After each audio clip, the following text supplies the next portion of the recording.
Hello everyone, welcome in super science classes. मैं अंकिता सिंह आज आपको क्लास 9 केमिस्ट्री का चैप्टर 3 पढ़ाऊंगी। चैप्टर 3 हमारा है एटम्स एंड मॉलिक्यूल्स। हम लोगों ने अपने पहले वीडियो में ही atoms, molecules, elements, compound, atomic number, atomic mass और एलिमेंट्स के सिंबल के बारे में पढ़ लिया है। ठीक है, तो इस में हम डायरेक्ट चैप्टर को स्टार्ट करते हैं। क्लियर?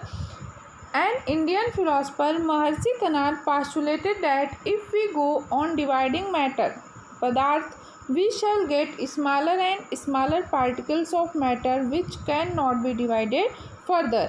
एक इंडियन फिलोसफर थे, कौन? महर्षि कनाद, जिन्होंने कहा कि अगर हम कोई भी मैटर या कोई भी पदार्थ लेके उसको डिवाइड करते जाएं, उसको तोड़ते जाएं, तो क्या होगा? एक ऐसा स्मॉलेस्ट पार्टिकल्स आपको मिलेगा जिसको कि आप डिवाइड नहीं कर पाओगे। Clear? Kanad was one of the first person to propose that matter is made up of very small particles called परमाणु। महर्षि कनाद जो थे वो पहले ऐसे व्यक्ति थे जिन्होंने कहा कि पदार्थ जो होते हैं वो बहुत ही छोटे पार्टिकल्स से बने होते हैं और उस छोटे पार्टिकल्स को हम लोग क्या बोलते हैं? परमाणु बोलते हैं। Clear? John Dalton called this particles by the name of atom. और जॉन डाल्टन ने उस स्मॉलेस्ट पार्टिकल्स को क्या कहा? एटम कहा। ठीक है, तो मैटर के स्मॉलेस्ट पार्टिकल्स को परमाणु का नाम किसने दिया था? महर्षि कनाद ने दिया था। और उस परमाणु को एटम का नाम किसने दिया? एटम का नाम जॉन डाल्टन ने दिया था। Clear? The word atom means indivisible, something which can't be divide further.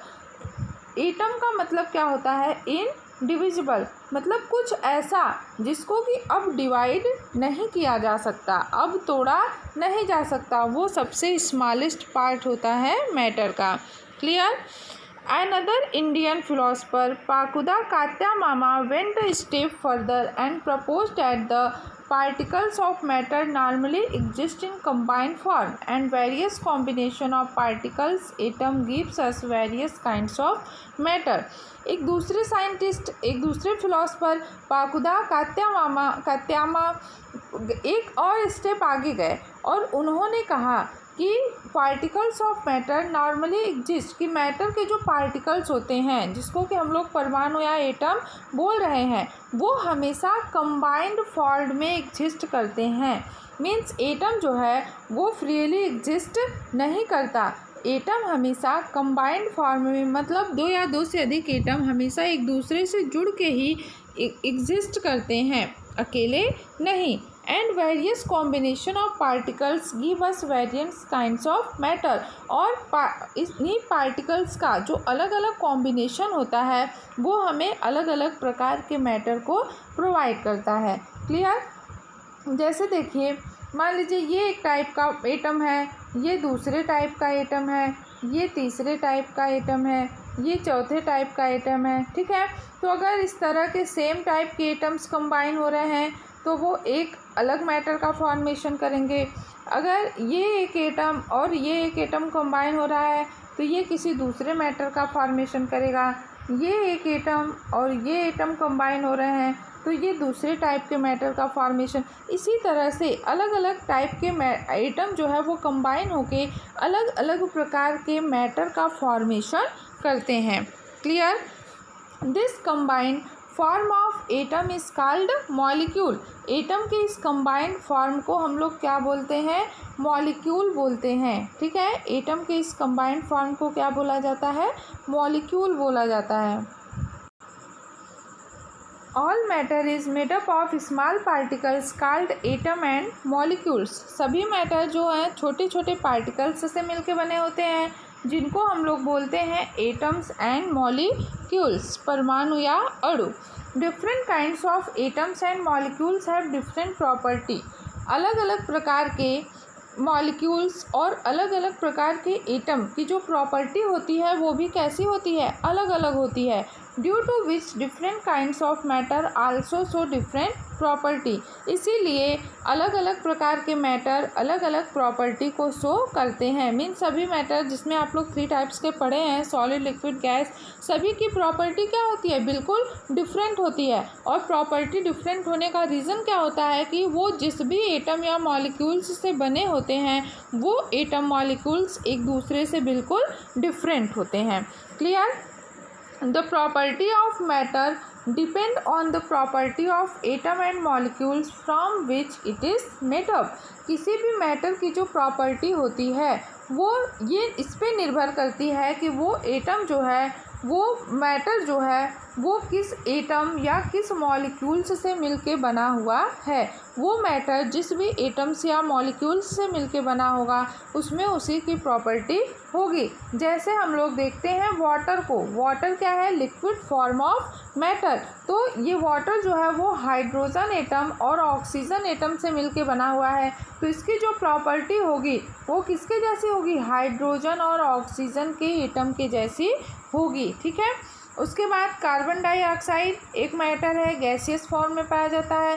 ये किससे बना है, कार्बन और ऑक्सीजन से बना है। तो मीन्स इस कार्बन डाइऑक्साइड में किसकी प्रॉपर्टी होगी, कार्बन और ऑक्सीजन एटम की प्रॉपर्टी होगी। Clear? By the end of 18th century, scientists recognized the difference between elements and compounds and naturally become interested in find out how and why elements combine and what happens when they combine। जैसे जैसे समय बीतता गया 18th century के last तक जो scientist थे उन्होंने एलिमेंट्स और कंपाउंड के बीच के डिफरेंस को रिकॉग्नाइज कर लिया, पहचान लिया कि एलिमेंट्स और कंपाउंड में क्या होता है, डिफरेंट होता है। फिर वो इस बात में इंटरेस्टेड हो गए कि कैसे और क्यों ये एलिमेंट कंबाइन होते हैं, ये एलिमेंट जो हैं वो कैसे कंबाइन होते हैं और क्यों कंबाइन होते हैं, क्या होता है जब ये कंबाइन होते हैं।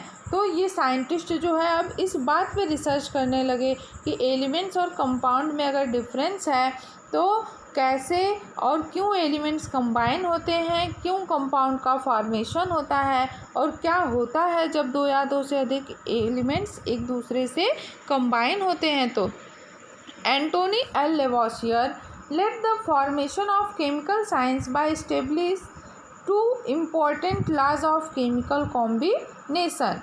केमिकल कॉम्बिनेशन के 2 इम्पॉर्टेंट लॉज को किसने दिया था, एंटोनी एल लेवोसियर ने दिया था। Law of chemical combination, there are 2 important laws of chemical combination। These are law of conservation of mass and law of constant proportion। Law of chemical combination में 2 नियम हैं, कौन कौन से, law of conservation of mass and law of constant proportion. अब हम लोग बारी बारी से इन दोनों को देखेंगे। तो फर्स्ट लॉ हमारा क्या है, law of conservation of mass. Law of conservation of mass का मतलब द्रव्यमान संरक्षण का नियम। Law of conservation of mass was given by Lavoisier in 1774। Law of conservation of mass का जो नियम है वो किसके द्वारा दिया गया है, वो लेवोसियर के द्वारा दिया गया है। कब दिया गया है, 1774 में दिया गया है। Clear? According to law of conservation of mass, अब देखिए law of conservation of mass जो है वो कहता क्या है, ये कहता है mass can neither be created not destroy in a chemical reaction, कि केमिकल रिएक्शन में किसी भी एटम का जो मास होता है न तो उसको क्रिएट किया जा सकता है, न तो उसको बढ़ाया जा सकता है और न ही उसको डिस्ट्रॉय किया जा सकता है, न ही इसको कम किया जा सकता है। ठीक है, जैसे आप लोग केमिकल चेंज के बारे में पढ़े हो ना कि हम जिस सब्सटेंस को लेके रिएक्शन को स्टार्ट करते हैं अगर वो सब्सटेंस हमें लास्ट में वापस नहीं मिलता है, कोई नया सब्सटेंस हमें मिलता है तो उसको हम लोग बोलते थे केमिकल चेंज। बिल्कुल उस कॉन्सेप्ट को आपको यहाँ पे याद रखना है। क्या है law of conservation of mass का statement, mass can neither be created not destroy in a chemical reaction. Chemical reaction में किसी भी एटम के मास को न तो क्रिएट किया जा सकता है न तो डिस्ट्रॉय किया जा सकता है। ठीक है, mass of reactant is always equal to mass of product. Mass of reactant हमेशा मास ऑफ प्रोडक्ट के इक्वल होता है। ठीक है, तो सबसे पहले तो हमको जानना होगा कि रिएक्टेंट्स क्या होते हैं और प्रोडक्ट्स क्या होता है। क्लियर। रिएक्टेंट्स वो होते हैं जिनको कि लेके हम किसी भी रिएक्शन को स्टार्ट करते हैं। ठीक। और प्रोडक्ट वो होते हैं जो उन रिएक्टेंट्स के रिएक्शन करने के बाद जो नया सब्सटेंस बनता है उनको हम लोग बोलते हैं प्रोडक्ट। जैसे ये कार्बन है, ठीक है, और ये ऑक्सीजन है। ये दोनों एक दूसरे से रिएक्शन करेंगे और बनाएंगे कार्बन डाइऑक्साइड। ठीक। तो हमने रिएक्शन किसको लेके स्टार्ट किया? कार्बन और ऑक्सीजन को। तो कार्बन और ऑक्सीजन हमारे क्या हो गए? रिएक्टेंट्स हो गए। और जब कार्बन और ऑक्सीजन एक दूसरे से रिएक्शन किए तो फॉर्मेशन किसका हुआ? कार्बन डाइऑक्साइड का। ठीक है, किसका फॉर्मेशन होगा? कार्बन डाइऑक्साइड का। तो कार्बन डाइऑक्साइड क्या हो गया? प्रोडक्ट हो गया। ठीक है। अब देखिए ये क्या कह रहा है कि mass of reactant is always equal to mass of product. Reactants का जो मास होता है वो हमेशा प्रोडक्ट के मास के इक्वल होता है। अब कार्बन का हम रिएक्शन करा रहे हैं तो कार्बन का एटॉमिक मास कितना होता है? 12 होता है। और ऑक्सीजन का एटॉमिक मास कितना होता है? 16 होता है। लेकिन यहाँ पे ऑक्सीजन के 2 एटम्स है ना, O2 लिखा गया है, तो यहाँ पे इसका एटॉमिक मास कितना हो जाएगा? 32। 16 इंटू 2 इज इक्वल टू 32। ठीक है। तो अब इन दोनों का एटॉमिक मास किसके इक्वल होना चाहिए? इस कार्बन डाइऑक्साइड के इक्वल। तो आप कार्बन डाइऑक्साइड का मास जब मेजर करेंगे तो ये कितना आएगा? 44 ग्राम आएगा। तो यहाँ पे मास ऑफ रिएक्टेंट्स किसके इक्वल है? मास ऑफ प्रोडक्ट के इक्वल है। ठीक है, यही कहता है लॉ ऑफ कंजर्वेशन ऑफ मास कि किसी भी केमिकल रिएक्शन में ना तो मास को क्रिएट किया जा सकता है। अब 12 ग्राम कार्बन जो है वो हमेशा 32 ग्राम ऑक्सीजन से ही रिएक्शन करेगा, न कि आप इसको कम या ज़्यादा कर सकते हैं। इसकी एक कंडीशन है जिसको हम लोग आगे पढ़ेंगे। ठीक है, हमेशा 12 ग्राम जो कार्बन होता है वो 32 ग्राम ऑक्सीजन से रिएक्शन करता है और 44 ग्राम कार्बन डाइऑक्साइड का फॉर्मेशन करता है। तो यहाँ पे मास ऑफ रिएक्टेंट जो है हमेशा मास ऑफ प्रोडक्ट के इक्वल होता है। यही क्या है? लॉ ऑफ कंजर्वेशन ऑफ मास। ठीक है, नेक्स्ट एग्जांपल हम लोग देखते हैं। ये है कैल्शियम कार्बोनेट, CaCO3। ठीक है, कैल्शियम कार्बोनेट। कैल्शियम कार्बोनेट को जब हम हीट करते हैं तो हमें 2 न्यू सब्सटेंस मिलते हैं, एक कैल्शियम ऑक्साइड, दूसरा कार्बन डाइऑक्साइड। तो यहाँ पे कैल्शियम कार्बोनेट जो है वो रिएक्टेंट है और कैल्शियम ऑक्साइड और कार्बन डाइऑक्साइड जो है वो क्या है? प्रोडक्ट है। तो कैल्शियम कार्बोनेट का जो मास होगा वो कितना होगा? 100 ग्राम होगा। देखिए कैल्शियम कार्बोनेट किन किन एटम से मिलके बना है?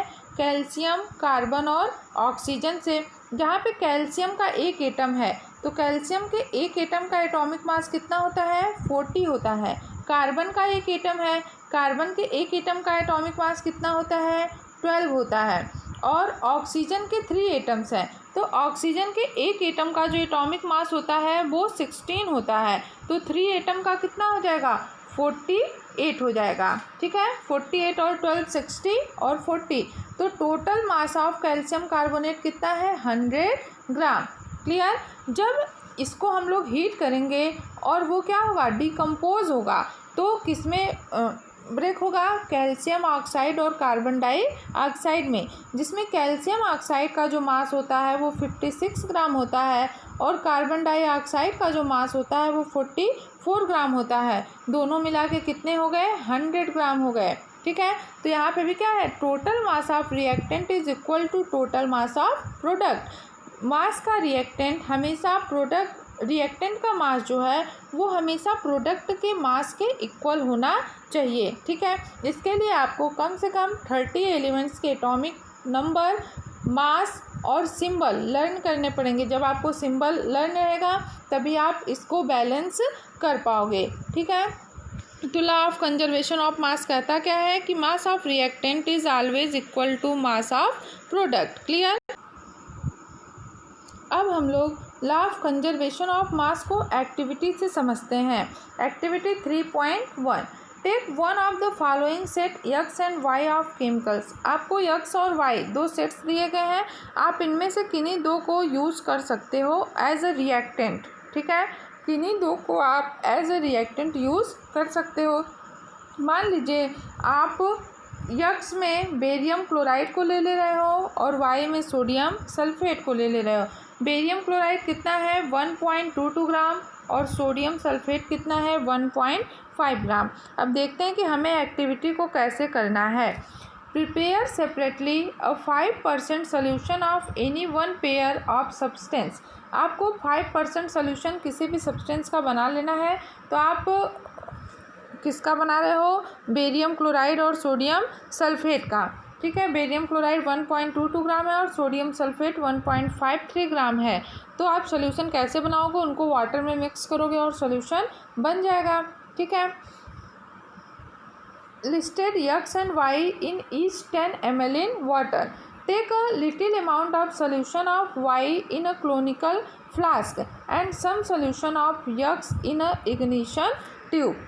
देखिए, जो सॉल्यूशन Y है, ये जो सॉल्यूशन Y है, इसको आपको क्या करना है, इस तरह का कोनिकल फ्लास्क होता है, इस कोनिकल फ्लास्क में लेना है।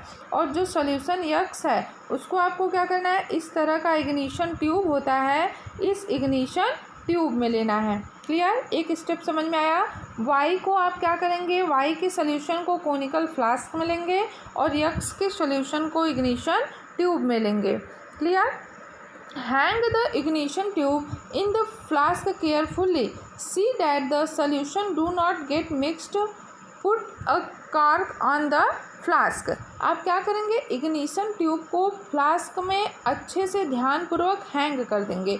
मीन्स ये आपका था कोनिकल फ्लास्क और ये था इग्निशन ट्यूब। तो इग्निशन ट्यूब को आपको क्या करना है, इस कोनिकल फ्लास्क में हैंग कर देना है, धागे की सहायता से लटका देना है और फ्लास्क के माउथ पे एक कॉर्क लगा देना है। ठीक है, फ्लास्क के माउथ पे आप कॉर्क लगा देंगे तो उससे क्या होगा कि एयर जो होता है उसमें भी कुछ ना कुछ वेट होता है, भार होता है, तो एयर जो है वो फ्लास्क के अंदर इंटर नहीं करेगा और इसके मास को डिस्टर्ब नहीं करेगा। क्लियर। ये देखिए, इस तरह से ये कोनिकल फ्लास्क है और ये क्या है, इग्निशन ट्यूब है। यहाँ पे इसको थ्रेड की सहायता से इस कोनिकल फ्लास्क में हैंग किया गया है। इग्निशन ट्यूब में सॉल्यूशन ऑफ X है, कोनिकल फ्लास्क में सॉल्यूशन ऑफ Y है और ये कार्क लगा के क्या किया गया है, कोनिकल फ्लास्क के माउथ को क्लोज किया गया है। ठीक है, तो इस फिगर को आप क्या करोगे, ड्रॉ कर लोगे और इसी फिगर की तरह से आपको अपने एक्सपेरिमेंट को करना है। नेक्स्ट स्टेप क्या है, weigh the flask with its contents carefully. अब आप फ्लास्क को क्या करोगे, वेट करोगे। मीन्स ये कोनिकल फ्लास्क था और इसमें लटका जो इग्निशन ट्यूब है, इनको एक साथ आप क्या करोगे, वेट करोगे। ठीक, now till the swirl the flask so that the solution X and Y get mixed. उसके बाद जो ये इग्निशन ट्यूब है उसमें जो सोल्यूशन है, ठीक है, उसके सोल्यूशन को आप इस कोनिकल फ्लास्क के सोल्यूशन में मिक्स कर दोगे। तो अब देखिए, इसमें बेरियम क्लोराइड और इसमें सोडियम सल्फेट है, तो बेरियम क्लोराइड और सोडियम सल्फेट दोनों एक दूसरे में मिक्स हो जाएंगे और बेरियम सल्फेट और सोडियम क्लोराइड का फॉर्मेशन करेंगे। ठीक है, अब आप इग्निशन ट्यूब के सॉल्यूशन को कोनिकल फ्लास्क के सॉल्यूशन से क्या कर दिए, मिक्स कर दिए, न्यू कंपाउंड का फॉर्मेशन हो गया। What happens in the reaction flask. अब इस फ्लास्क में कैसा रिएक्शन होगा, केमिकल रिएक्शन होगा। ठीक है, और किसका फॉर्मेशन होगा, बेरियम सल्फेट और सोडियम क्लोराइड का फॉर्मेशन होगा। ठीक है, do you think that the chemical reaction has taken place. Clear, अब इसमें क्या होगा, केमिकल रिएक्शन होगा। Why should we put a cork on the mouth of flask. हम फ्लास्क के माउथ पे कॉर्क क्यों लगाएं, ताकि एयर इंटर ना कर सके। ठीक है, और वेट पे कोई इफेक्ट ना पड़े। Does the mass of the flask and it's content change. क्या फ्लास्क का जो मास है, फ्लास्क का जो द्रव्यमान है वो चेंज होगा। तो फ्लास्क का जो द्रव्यमान है वो बिल्कुल भी चेंज नहीं होगा। रीज़न क्या है, देखिए हम क्या लिए थे, बेरियम क्लोराइड लिए थे। ठीक है, बेरियम क्लोराइड लिए थे और सोडियम सल्फेट लिए थे, Na2SO4। ठीक है। अब ये दोनों जब आपस में केमिकल रिएक्शन करेंगे तो ये बनाते हैं BaSO4 बेरियम सल्फेट, और क्या बना लेंगे ये सोडियम क्लोराइड 2NaCl। तो मास ऑफ रिएक्टेंट हमेशा मास ऑफ प्रोडक्ट के इक्वल होगा। कैसे, देखिए मास कैसे दोनों के इक्वल होंगे, जब दोनों में सेम एटम होंगे। तो यहाँ पे बेरियम के कितने एटम हैं 1, यहाँ पे बेरियम के कितने एटम हैं 1, यहाँ पे क्लोरीन के कितने एटम हैं 2, यहाँ पे क्लोरीन के कितने एटम हैं 2, NaCl 1 sodium atom 1 chlorine atom, लेकिन NaCl का 2 मॉलिक्यूल्स हैं तो यहाँ पे 2 क्लोरीन एटम हो गए। क्लियर। Na2 सोडियम के 2 एटम, यहाँ पे क्या है सोडियम के 2 एटम, सल्फेट का 1 एटम, और यहाँ पे क्या है सल्फेट का 1 मॉलिक्यूल। ठीक है, सल्फेट का 1 मॉलिक्यूल, सल्फर का 1 एटम, ऑक्सीजन के 4 एटम्स। तो एटम्स क्या है, रिएक्टेंट और प्रोडक्ट दोनों में इक्वल हैं। इसका मतलब क्या होगा, मास भी दोनों का क्या होगा, इक्वल होगा।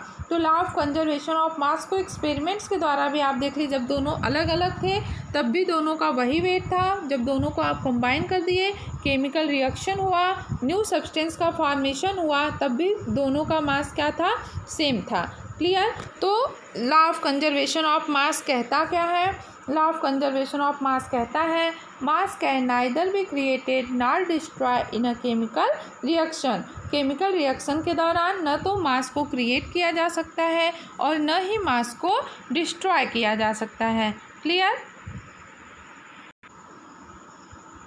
अब हम लोग देखते हैं second law of combination, law of constant proportion. Second law क्या था, लॉ ऑफ कांस्टेंट प्रपोर्शन, स्थिर अनुपात का नियम। The law of chemical proportion was given by Proust in 1779। Law of chemical proportion को किसने दिया है, प्राउस्ट ने दिया है 1779 में। In a chemical substance the elements are always present in definite proportion by mass. किसी भी केमिकल सब्सटेंस में जो एलिमेंट्स होता है वो हमेशा उनके मास के एक निश्चित अनुपात में होता है। ठीक है, जो भी हमारे केमिकल सब्सटेंस होते हैं उनका जो मास होता है वो हमेशा क्या होता है, निश्चित होता है। This law was always known as law of definite proportion. इस नियम को हम लोग लॉ ऑफ डेफिनेट प्रपोर्शन के नाम से भी जानते हैं। अब मास निश्चित होने का, मास प्रपोर्शन में होने का मतलब क्या है, तो देखिए हम लोग एक एग्जांपल लेते हैं, वो क्या है, वाटर है। ठीक है, वाटर है, बोला जाता है कि वाटर का जो प्रपोर्शन होता है वो हमेशा 1:8 का होता है। ठीक है, ये कहीं से भी आया हो, किसी ने भी बनाया हो, कोई मतलब नहीं होता। तो इस बात का रीज़न क्या है, जैसे आपके 4 दोस्त हैं, आप चारों लोगों के घर जाते हो और चारों लोगों के घर से पानी मांग के पीते हो। ठीक है, वाटर लेके पीते हो। कोई आपको फ्रीज का वाटर देता है, कोई टैप वाटर देता है, कोई जो है बिस्लरी वाला वाटर देता है ना, सब लोग, और सब लोग का जो प्लेस है वो भी क्या है, अलग अलग है। तो सभी लोग जब आपको वाटर ला के देंगे, पानी ला के देंगे, तो जब भी आपसे वाटर का फार्मूला पूछा जाएगा तो क्या उन चारों का फार्मूला अलग होगा, नहीं, उन चारों का फार्मूला क्या होगा, हमेशा H2O ही होगा। ऐसा क्यों होता है, क्योंकि हाइड्रोजन के 2 एटम्स ऑक्सीजन के 1 एटम से कंबाइन होके ही वाटर का फॉर्मेशन करते हैं। ये क्या है, फिक्स है ना। तो ऐसा नहीं होता कि हाइड्रोजन का 1 एटम ऑक्सीजन के 1 एटम से कंबाइन हो और वाटर मॉलिक्यूल का फॉर्मेशन हो जाए। ठीक है, ऐसा भी नहीं होगा कि हाइड्रोजन का 1 एटम ऑक्सीजन के 2 एटम से कंबाइन हो और वाटर मॉलिक्यूल का फॉर्मेशन हो। हमेशा जब भी हाइड्रोजन के 2 एटम ऑक्सीजन के 1 एटम से रिएक्शन करेंगे तब क्या होता है कि वाटर मॉलिक्यूल का फॉर्मेशन होता है। ठीक है, वो वाटर कहीं का भी हो, इंडिया का हो, अमेरिका का हो, कहीं का भी हो, फार्मूला हमेशा क्या होगा, सेम ही होगा। देखिए उसका रीज़न क्या है, हाइड्रोजन। ठीक है, हाइड्रोजन का एटॉमिक नंबर कितना होता है, 1 होता है। ऑक्सीजन का एटॉमिक नंबर कितना होता है, 8 होता है। ठीक है, ऑक्सीजन का एटॉमिक नंबर कितना होता है, 8 होता है। तो हम लोग एक इलेक्ट्रॉन डिस्ट्रीब्यूशन के बारे में आगे पढ़ेंगे चैप्टर 4 में, जिसमें कि हमेशा इलेक्ट्रॉन का डिस्ट्रीब्यूशन हम 2, 8, 8, 18, 18 के फॉर्म में करते हैं। तो इस हाइड्रोजन के पास ये 1 इलेक्ट्रॉन है, इसको हमने इस तरह से क्या किया, डिस्ट्रीब्यूट कर दिया। ऑक्सीजन के पास 8 इलेक्ट्रॉन है, इसको हम पहले सेल में 2 एटम रखेंगे, 2 इलेक्ट्रॉन रखेंगे और नेक्स्ट सेल में अब 8 में से 2 निकल गया, कितना बचा 6, तो 6। देखिए कोई भी हमारा जो एटम होता है वो स्टेबल तब होता है जब उसके लास्ट सेल में 8 इलेक्ट्रॉन कंप्लीट हो जाते हैं, वो अपने ऑक्टेट को कंप्लीट कर लेता है, ठीक है। लेकिन हाइड्रोजन यहाँ पे एक्सेप्शन है, हाइड्रोजन में या 2 इलेक्ट्रॉन रहेंगे तब ये स्टेबल होगा या तो 0 रहेंगे तब। तो हाइड्रोजन में 2 इलेक्ट्रॉन कब होंगे, जब ये किसी से एक उधार लेगा, ठीक है, और 0 कब होंगे, जब ये अपना एक किसी को दे देगा, ठीक। अब ऑक्सीजन का ऑक्टेट कब कंप्लीट होगा, इसके लास्ट में 6 है, ऑक्टेट कंप्लीट करने के लिए इसको 2 चाहिए, ठीक है, कितना चाहिए 2 चाहिए, 2 चाहिए। तो ये क्या करेगा, अपने 2 इलेक्ट्रॉन को कंप्लीट करने के लिए किसी से 2 लेगा।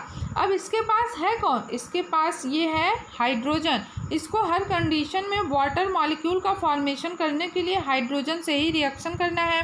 अब हाइड्रोजन के पास सिर्फ 1 इलेक्ट्रॉन है, ठीक, और इसको चाहिए कितना 2 इलेक्ट्रॉन। तो इसके लिए ये क्या करेगा, हाइड्रोजन के एक और एटम को सर्च करेगा। अब 2 हाइड्रोजन एटम हो गए, दोनों के पास 1-1 इलेक्ट्रॉन हो गए। अब दोनों हाइड्रोजन एटम अपने 1-1 इलेक्ट्रॉन को दे देते हैं, किसको, ऑक्सीजन को, ठीक है। ऑक्सीजन के पास कितना हो गया 8 हो गया और दोनों हाइड्रोजन के पास कितने हो गए 0 हो गए। तो यहाँ हाइड्रोजन भी स्टेबल हो गया, ऑक्सीजन भी स्टेबल हो गया और कंपाउंड का फॉर्मेशन हो गया। किस कंपाउंड का फॉर्मेशन हुआ, कंपाउंड का फॉर्मेशन हुआ H2O, ठीक है। अब देखिए अब इनका मास कैसे प्रोपोर्शन होगा, ये अपने मास में हमेशा फिक्स होते हैं। हाइड्रोजन का एटॉमिक मास 1 होता है, ऑक्सीजन का एटॉमिक मास 16 होता है, क्लियर। हाइड्रोजन की यहाँ 2 एटम है तो इसका एटॉमिक मास कितना हो जाएगा 2 हो जाएगा, ठीक है। रेशियो का बनेगा 2:16 का रेशियो बनेगा। तो हम सेम नंबर से इसको कट कर सकते हैं, 2 1 जा 2 और 2 8 जा 16। देखिए इनके मास का प्रोपोर्शन क्या हो गया 1:8। अब ये वाटर कहीं का भी हो, लंदन का हो, अमेरिका का हो, इंडिया का हो, जौनपुर का हो, मुंबई का हो, हमेशा इसका जो मास का प्रोपोर्शन होगा वो क्या होगा 1:8 का होगा, ठीक है।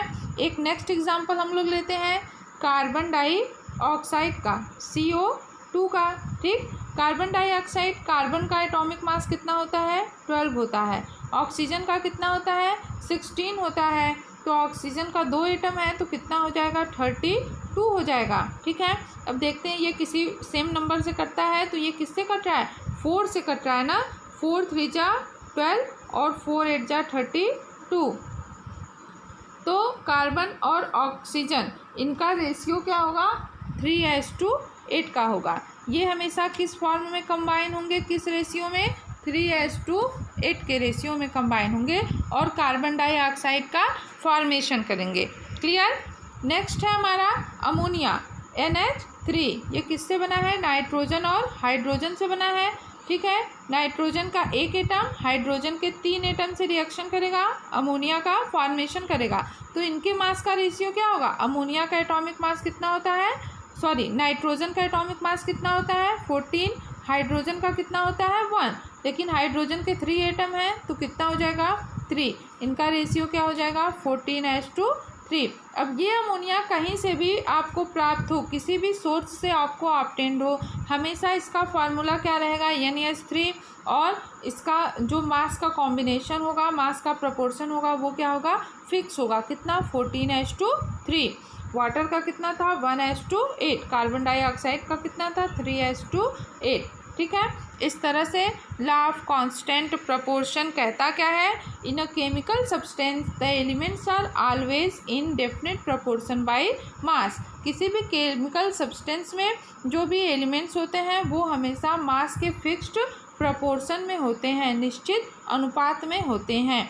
केमिकल सब्सटेंस का क्या मतलब, यही जो कि अलग अलग एटम से फॉर्म हुए हों, जैसे H2O, CO2, NaCl, NH3 ETC, ठीक है। इनका मास हमेशा क्या होगा फिक्स होगा। जैसे ये साल्ट है ना, नमक है ना, नमक किसी के घर का भी हो, किसी के दुकान का हो, किसी भी देश का हो, हमेशा इसका फार्मूला क्या होगा NaCl और इसका मास हमेशा क्या होगा फिक्स होगा, क्लियर।